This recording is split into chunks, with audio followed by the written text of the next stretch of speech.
Hello दोस्तों, मैं अमर हमारे यूट्यूब चैनल ज्ञान मंत्र पर आपका स्वागत करता हूं। आज इस वीडियो में हम डिस्कस करेंगे सीटेट दिसंबर 2019 का पेपर फर्स्ट का सबसे इजी भाग हिंदी की। आइए शुरुआत करते हैं। हिंदी में आपके दो अनुच्छेद आते हैं, पहला 9 नंबर का, दूसरा 6 नंबर का। जो पहला आपका 9 नंबर का होता है आपका गद्यांश होता है और 6 नंबर का आपका पद्यांश यानी कविता होती है। तो आइए हम पढ़ते हैं 9 नंबर वाले अनुच्छेद को। निर्देश: नीचे दिए गए गद्यांश को पढ़कर पूछे गए प्रश्नों 91 से 99 तक के सबसे उपयुक्त उत्तर वाले विकल्प को चुनिए। आधुनिक शिक्षा का नतीजा हमने देख लिया है। हमने उस शिक्षा का नतीजा भी देख लिया है जिसमें विकसित ज्ञान को महत्वपूर्ण स्थान है, जिसके कारण व्यक्ति को कहीं भी या कितना भी मिलने के बावजूद तृप्ति नहीं होती है।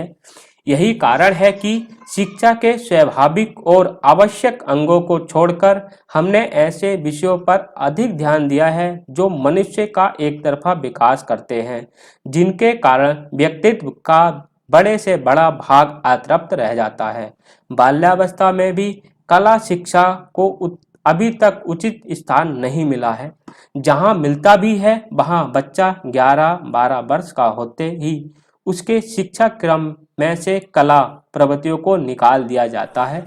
ऐसा ही हार्वर्ड रीड ने कहा है। हमारा अनुभव हमें बताता है कि हर व्यक्ति 11 साल की उम्र के बाद किशोरावस्था और उसके बाद भी सारे जीवन काल तक किसी न किसी कला प्रवृत्ति को अपने भाव प्रकटन का जरिया बनाए रख सकता है। आज के सभी विषय जिन पर हम अपनी एकमात्र श्रद्धा रखते हैं, जैसे गणित, भूगोल, इतिहास, रसायन शास्त्र और यहाँ तक कि साहित्य भी जिस तरह पढ़ाए जाते हैं, उनकी सबकी बुनियाद तार्किक है।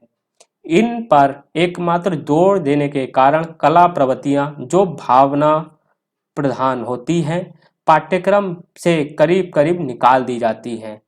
ये प्रवृत्तियां केवल पाठ्यक्रम से ही नहीं निकल जाती, बल्कि इन तार्किक विषयों को महत्व देने के कारण व्यक्ति के दिमाग से भी बिल्कुल निकल जाती हैं। कि जैसे जैसे आपके जैसे जो तार्किक विषय हैं आप उसे पढ़ते जाएंगे तो आपका विकास भले ही होता जाएगा, मगर जो आपका भावनात्मक पक्ष है आपका वो धीरे धीरे कम होता चला जाता है।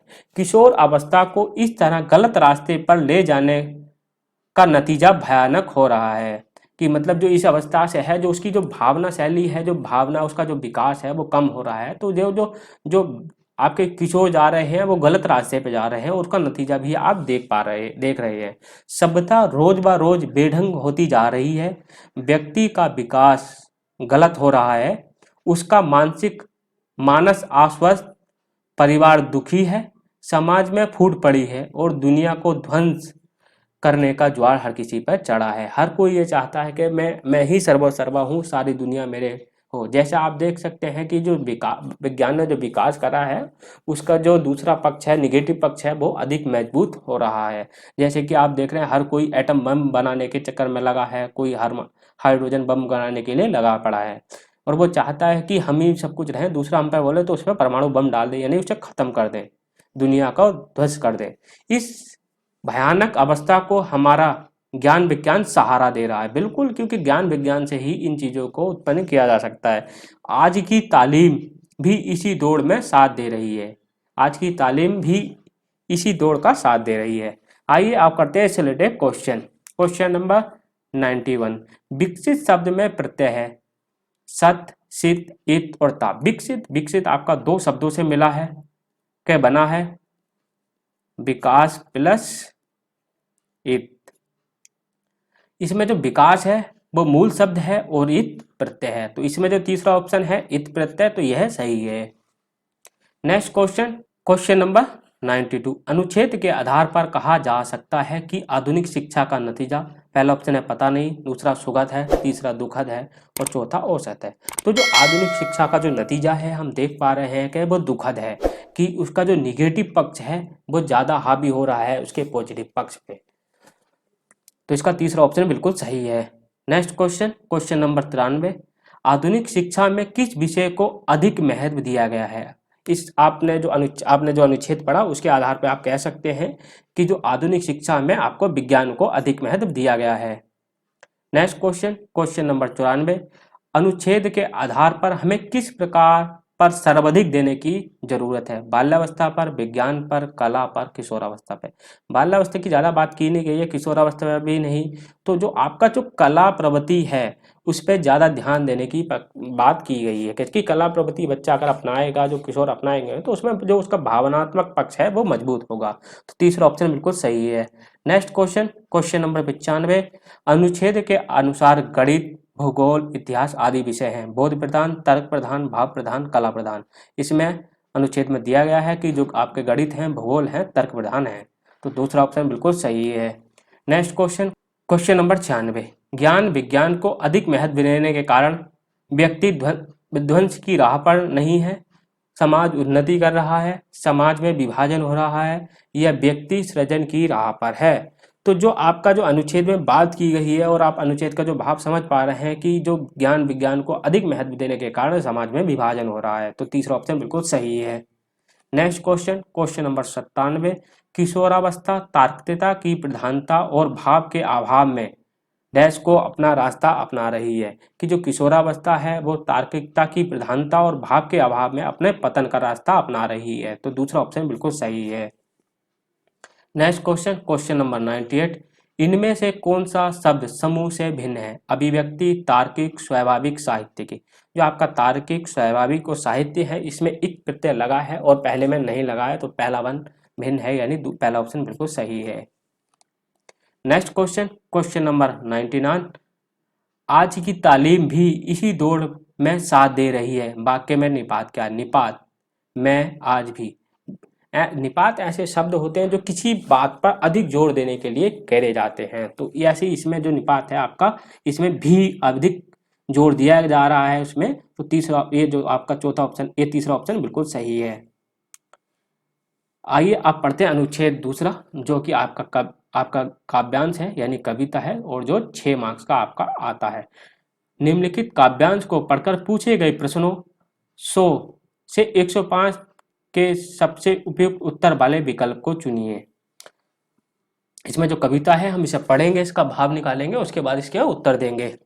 साकार द्रव्य गौरव विराट, पौरुष के पूंजीभूत ज्वाल, मेरी जननी के हिमकरीट, मेरे भारत के दिव्य विशाल। जो इसमें बात की रही मेरी जननी के हिमकरीट, जो मेरी जननी के जो हिमकरीट है, जननी माने मातृभाषा, जो हमारी मातृभूमि है, उसके जो हिमकरीट कौन है? भारत का। अगर भारत का जो शीश मुकुट करें वो हिमालय है, तो इसमें हिमालय की बात की गई है। मेरे नगपति मेरे विशाल, युग युग अजय, मतलब जो हिमालय है वो अजय है, निर्बंध मुक्त, युग युग गर्वेंद्र नित महान, निसमी व्योग में तान रहे, युग से किस महिमा का वितान, कैसी अखंड यह चिर समाधि, यतिवर कैसा यह अमर ध्यान, तू महाशून्य में खोज रहा किस जटिल समस्या का निदान। के मतलब जो उसकी जो हिमालय की जो अखंड जो चिर की समाधि है, वो मतलब एक चनाती है, एक चिर समाधि है, यानी बिल्कुल शांत रहता है, और अब पता नहीं किस कारण अमर ध्यान में वो खोया गया है, और वो महाशून्य की खोज कर रहा है, और पता नहीं किसी जटिल समस्या का आपका निदान खोजने की कोशिश कर रहा है। उलझन का कैसा विषाम जल, मेरे नगपति मेरे विशाल। आइए अब करते हैं इससे रिलेटेड क्वेश्चन। क्वेश्चन नंबर 100, निस्सीम शब्द में कौन सी संधि है? दीर्घ संधि, स्वर संधि, व्यंजन संधि, या विसर्ग संधि। जो ये शब्द है इसमें विसर्ग संधि है, और संधि की आपको एक पूरी वीडियो मिलेगी और पूरा डीपली आपको कराया जाएगा। तो इसमें ज्यादा ना बात करते हुए आइए चलते हैं नेक्स्ट क्वेश्चन पे। क्वेश्चन नंबर 101, हिमालय को यतिवर कहकर संबोधित किया गया है क्योंकि वह समस्या का हल ढूंढ रहा है, भारत का प्रहरी है, पर्वतों का स्वामी है, या समस्या में लीन है। जो हिमालय को यतिवर इसलिए कहा गया है क्योंकि वह समाधि में लीन है। तो चौथा ऑप्शन बिल्कुल सही है। नेक्स्ट क्वेश्चन 102, हिमकरीट का आशय है स्वर्णिम मुकुट से, ठंडा मुकुट से, बर्फ का मुकुट है, या चांदी का मुकुट से। जो आपका हिमालय है वो बर्फ से ढका है, और वह हिमालय हिम के जैसे मतलब बर्फ के मुकुट के समान दिख रहा है भारत के ऊपर। तो तीसरा ऑप्शन बिल्कुल सही है। नेक्स्ट क्वेश्चन, क्वेश्चन नंबर 103 नगपति का विग्रह और समास है। नगपति, नग का, इस अगर आप उसका विग्रह करेंगे तो नग का पति आएगा। तो इसमें देख लेते हैं नग का पति यानी तत्पुरुष समास। तो इसमें देख लेते हैं कौन सा नग का पति है जो बहुवीर्य है, तो ये नहीं होगा।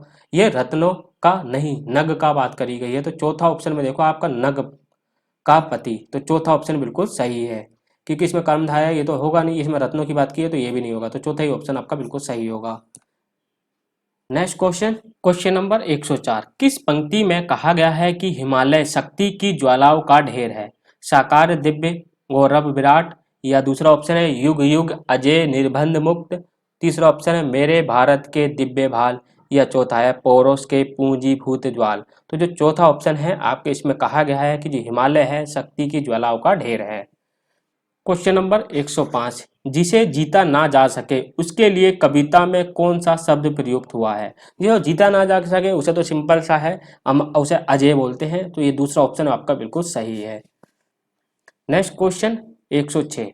इसमें जो 101 आपका 91 से 105 तक आपके 15 क्वेश्चन आपके अनुच्छेद से थे। अब 106 से 120 तक आपके जो 15 क्वेश्चन होंगे वो आपके हिंदी पेडागोगी के होंगे। तो आइए अब देखते हैं 106 से क्वेश्चन नंबर। बहुभाषिकता हमारी पहचान भी है और हमारी डैश बा डैश का अभिन्न अंग भी। हमारी जो बहुभाषिकता है वो हमें पॉजिटिव करती है, तो ये चुनौतियां तो होगा नहीं। दूसरा ऑप्शन है सभ्यता और संस्कृति, तीसरा है सभ्यता और साहित्य, तीसरा है संस्कृति और साहित्य। साहित्य का भी कुछ ज़्यादा रोल होता नहीं है बहुभाषिकता में। तो ये बहुभाषिकता हमारी पहचान भी है और हमारी सभ्यता और संस्कृति का अभिन्न अंग है। तो दूसरा ऑप्शन बिल्कुल सही है। Next question, question number 107। प्राथमिक स्तर पर पाठ्य पुस्तक में कार्टून, भाषण, विज्ञापन आदि बच्चों के भाषा क्षमता विकास में अनुपयोगी हैं, सहायक हैं, बाधक हैं या निरर्थक हैं? तो जो निरर्थक तो होंगे, अगर निरर्थक होंगे तो इसमें कार्टून दिए ही नहीं गए होंगे, तो ये तो आपका नहीं होगा, बाधक भी नहीं होगा। अब बचा आपका अनुपयोगी और सहायक। तो जो आपके जो प्राथमिक स्तर की होती है उसमें सहायक होते हैं। तो दूसरा ऑप्शन बिल्कुल सही है। Next question, question number 108। पांचवी कक्षा की सुहानी पांचों किन्हों, आंखों, दोनों आदि शब्द लिखती है। आप सुहानी के लेखन क्षमता के बारे में क्या कहेंगे? पहला ऑप्शन है वह अनुनासिक चिन्ह के नियम का अति सामान्यीकरण करती है। दूसरा ऑप्शन है वह अनुनासिक चिन्हों का प्रयोग बिल्कुल गलत नहीं जानती। ये गलत है, आपका बिल्कुल नहीं जानना आपका निगेटिव होगा। वह अनुनासिक प्रयोग चिन्ह के प्रयोग के प्रति सजग है। या चौथा ऑप्शन है वह अनुनासिक चिन्हों के प्रयोग के प्रति लापरवाह। लापरवाह आप बच्चे के लिए कभी यूज नहीं करेंगे। तो इसमें पहला और तीसरे में सबसे बेस्ट ऑप्शन है कि वह अनुनासिक चिन्हों के नियम का अति सामान्यीकरण करती है। Question number 109। विद्यालय में भाषा शिक्षण के लिए कोई कार्यक्रम शुरू करते समय सबसे महत्वपूर्ण है। पहला ऑप्शन है बच्चों की पठन क्षमता को पहचानना, दूसरा है बच्चों की लिखित क्षमता को पहचानना, तीसरा ऑप्शन है बच्चों की सहज भाषाई क्षमता को पहचानना, और चौथा है बच्चे की सहज मौखिक अभिव्यक्ति को पहचानना। जहाँ भी एक आपके कौशल की बात होगी, आपके हिंदी के 4 कौशल हैं आपके, सुनना, बोलना, पढ़ना और लिखना। अगर इसमें से किसी एक कौशल की बात होगी वो आपका निगेटिव में जाएगा, अगर उसमें सभी कौशल की चीज़ में बात होगी वो पॉजिटिव होगा। इसमें केवल पठन क्षमता की बात हुई है, ये नहीं होगा। इसमें केवल आपकी लिखित की बात हुई है तो आपका ये नहीं होगा। इसमें आपके सहज मौखिक अभिव्यक्ति, इसमें मौखिक की बात की गई है तो ये भी नहीं होगा। आपका बच्चे का सर्वोत्तम विकास करना है और आपको, तो इसलिए तीसरा ऑप्शन बिल्कुल सही है। बच्चे की सहज भाषाई क्षमता को पहचानना होगा आपको, उसकी भाषाई क्षमता क्या है, उसके जो कौशल हैं आपके, उसे सही से सुनना, सही सुनता है, वैसा ही बोलता है और सही लिख पाता है, वो सही अभिव्यक्ति कर पाता है या नहीं कर पाता है। तो इसमें सारे ऑप्शन हैं, तो तीसरा ऑप्शन बिल्कुल सही है। Question number 110। कई बार बच्चे जब स्कूल जाते हैं तो 2 या 3 भाषाओं को डैश और बोलने की क्षमता से लैस होते हैं। पहला ऑप्शन है समझने, दूसरा है लिखने, दूसरा है पढ़ने, तीसरा है लिखने, चौथा है रटने। जब बच्चा स्कूल जाता है उसे पढ़ना आता नहीं है, जब प्राइमरी में जाएगा लिखना भी नहीं आता है, और रटना तो आपका निगेटिव है तो ये भी नहीं होगा। तो पहला ऑप्शन बिल्कुल सही है कि कई बार बच्चे जब स्कूल जाते हैं तो 2 या 3 भाषाओं को समझने और बोलने की क्षमता रखते हैं। कि आपके जो भाषा के आपके कौशल होते हैं, आपका पहला सुनना, बच्चा जानता है, दूसरा उसे बोलना, फिर तीसरा अगर वो विद्यालय गया है तो वो पढ़ना, और उसके साथ साथ ही वो चौथा आपका लिखना सीख जाता है। तो बच्चे जब पहली बार स्कूल जाता है तो उसे समझने भी आती है भाषा। तो पहला ऑप्शन बिल्कुल सही है। क्वेश्चन नंबर 111, किसी विषय को सीखने का मतलब है उसकी डैश को सीखना और उसकी डैश को सीखना। इसमें जो आपका शब्दावली और विषय, विषय से कोई ज़्यादा इतना आपका महत्वपूर्ण होता नहीं है, विषय वस्तु भी नहीं होगा, विषय वस्तु इसमें भी नहीं होगा। तो ये जो चौथा ऑप्शन है अवधारणाओं और शब्दावली, किसी विषय को सीखने का मतलब है उसकी अवधारणाओं को समझना, उसका जो स्ट्रक्चर है उसे समझना और उसकी शब्दावली को सीखना। अगर उसे शब्दावली आती है और उसकी अवधारणाओं का पता, उस शब्दावली का कैसे प्रयोग करना है, तो उसका बिल्कुल उसे भाषा को सीखा है, उसे भाषा आती है। तो चौथा ऑप्शन बिल्कुल सही है। नेक्स्ट क्वेश्चन, क्वेश्चन नंबर 112, प्राथमिक स्तर पर बच्चों की भाषा का आकलन करने का उद्देश्य है। पहला, उसकी बोलने की कुशलता का, खाली केवल बोलने की बात की गई है नहीं, उसकी पठन क्षमता का आकलन, ये भी खाली बच गए, उसके भाषा प्रयोग की क्षमता का आकलन, या उसकी लेखन क्षमता, खाली लेखन क्षमता की बात हुई है तो ये भी नहीं होगा। तो तीसरा ऑप्शन बिल्कुल सही है, सबसे बेस्ट है। क्वेश्चन नंबर 113, निम्नलिखित में से कौन सी भाषा आकलन का सबसे कम प्रभावी तरीका है। पहला है श्रुतिलेख, दूसरा है कहानी कहना, तीसरा है कहानी लिखना, चौथा है घटनाक्रम। आपका घटनाक्रम, अगर वो कोई बच्चे से आप लिख उसका आकलन कर रहे हो, अगर उसे बोलो घटनाक्रम के बारे में बताइए, तो वो बच्चा अपने शब्दों में बताएगा, उसे करेगा। तो घटनाक्रम इंपॉर्टेंट होता है। कहानी अगर लिखवाओगे तो वो भी काफी कुछ लिखेगा। तीसरा ऑप्शन है आपका कहानी कहना, अगर कहानी कहने के लिए करोगे तो वो काफी भाषा का प्रयोग करेगा। परंतु आप जब श्रुति लेख की बात करेंगे, श्रुति लेख का मतलब इमला बोलेंगे, आप बोल रहा, आप उसने बंदे से लिखा, तो इसमें सबसे कम प्रभावी तरीका होगा। तो पहला ऑप्शन बिल्कुल सही है। नेक्स्ट क्वेश्चन, क्वेश्चन नंबर 114, आकलन की प्रक्रिया में केवल बच्चों की क्षमताओं का आकलन नहीं होता बल्कि शिक्षक की शिक्षण प्रक्रिया का भी आकलन होता है। यह विचार है आपका निराधार है, पूर्णता सही है, अंशतः सही है, या पूर्णता गलत है। आपका पूर्णता गलत आपका नहीं, ये तो नहीं होगा क्योंकि आकलन शिक्षण प्रक्रिया का महत्वपूर्ण पड़ाव होता है। अंशतः ये भी नहीं होगा। अब इसमें निराधार होगा नहीं, तो दूसरा ऑप्शन बिल्कुल सही है। Next question, question number 115, Rima ने तीसरी कक्षा में पढ़ने वाली रितिका की भाषा क्षमता, भाषा निष्पादन संबंधी क्रमिक प्रगति का ब्यौरा उसके अभिभावक को दिया है। तो रीमा ने डैश के आधार पर जानकारी दी। रीमा ने सब कुछ, उसका भाषा क्षमता है, भाषा निष्पादन की संबंधित ब्यौरा दिया। तो लिखित परीक्षा उसकी करी नहीं है, अवलोकन में आप सब कुछ करेंगे उसका, तो ये भी नहीं होगा, जांच सूची होगी नहीं। तो इसका जो पोर्टफोलियो है, इस प्रकार का जो उसने जो आकलन किया है उसे पोर्टफोलियो कहते हैं। तो तीसरा ऑप्शन बिल्कुल सही है। क्वेश्चन नंबर 116, पहली कक्षा में डैश भी लिखना के अंतर्गत आता है। चित्र बनाना, वाक्य बनाना, शब्द बनाना, अक्षर बनाना। पहली कक्षा में जब बच्चा आता है तो सबसे पहले चित्र बनाना सीखता है, तो वह लिखना के अंतर्गत आता है। तो पहला ऑप्शन बिल्कुल सही है। नेक्स्ट क्वेश्चन, क्वेश्चन नंबर 117, प्राथमिक स्तर पर पढ़ना सीखने में सबसे कम महत्वपूर्ण है। पढ़ने का उद्देश्य, अनुमान लगाना, शब्दानुसार अर्थ, या चौथा अक्षरों की पहचान करना। प्राथमिक स्तर जो नहीं 1 से 5 तक होता है, तो इसमें जो अक्षरों की पहचान है वो बच्चा कक्षा 1 में ही कर लेता है। तो इसमें जो सबसे कम महत्वपूर्ण है कि आपका अक्षरों की पहचान करना। नेक्स्ट क्वेश्चन, क्वेश्चन नंबर 118, भाषा अर्जन क्षमता किसके साथ संबंधित है। ब्रूनर, पियाजे, चोमास्की, या स्किनर। इस जो चोमास्की हैं वो मानते हैं कि जो बच्चे में जो क्षमता होती है भाषा की वो जन्मजात होती है, तो ये वाला नहीं होगा। पियाजे का मानना है कि बच्चा जो भाषा को अनुकरण करके सीखता है, परंतु स्किनर मानते हैं कि जो बच्चा है वो भाषा का अर्जन करता है। तो चौथा ऑप्शन बिल्कुल सही है। नेक्स्ट क्वेश्चन, क्वेश्चन नंबर 115, प्राथमिक स्तर पर भाषा सीखने में भाषा संबंधी कौन सा संसाधन सर्वाधिक महत्वपूर्ण है।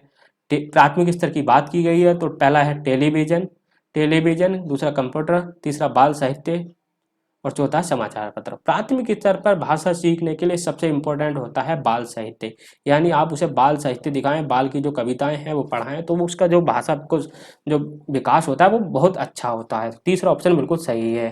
नेक्स्ट क्वेश्चन, क्वेश्चन नंबर 120, इस हिंदी पेडालॉजी का लास्ट क्वेश्चन और इस पेपर का भी आपका लास्ट क्वेश्चन है हिंदी सेक्शन का। बच्चे अपनी मातृभाषा का प्रयोग करते समय हिंदी भाषा की कक्षा में अपनी बात कर रहे हैं, यह बात है डैश अनुचित है, दूसरा स्वाभाविक है, तीसरा निंदनीय, यह विचारणीय। निंदनीय तो आपका होगा नहीं, क्योंकि बच्चा भगवान है। अनुचित भी नहीं होगा, ये स्वाभाविक है कि जो भाषा है वो हिंदी अपनी भाषा में कर सकते हैं। कि अगर आप कोई मातृभाषा का प्रयोग कर रहे हैं, अगर हिंदी की कक्षा है हिंदी भाषा की, अगर बच्चा कोई बंगाली है तो वो बंगाली में बात कर रहा है तो वो स्वाभाविक है। क्यों? क्योंकि उस मातृभाषा का प्रयोग वो बहुत अच्छे से कर, मतलब मातृभाषा ही आती है उसे, इतनी हिंदी ज़्यादा नहीं आती, क्योंकि वो प्राइमरी का बच्चा होता है। Thanks for watching. अगर आपको वीडियो अच्छा लगा हो तो लाइक करें, अपने दोस्तों के साथ शेयर करें, और आपने हमारे चैनल को सब्सक्राइब नहीं किया है तो हमारे ज्ञान मंत्र चैनल को सब्सक्राइब करें। इस लेक्चर की PDF आपको हमारे टेलीग्राम ग्रुप पे मिल जाएगी। टेलीग्राम ग्रुप का लिंक डिस्क्रिप्शन में दे दिया गया है। धन्यवाद।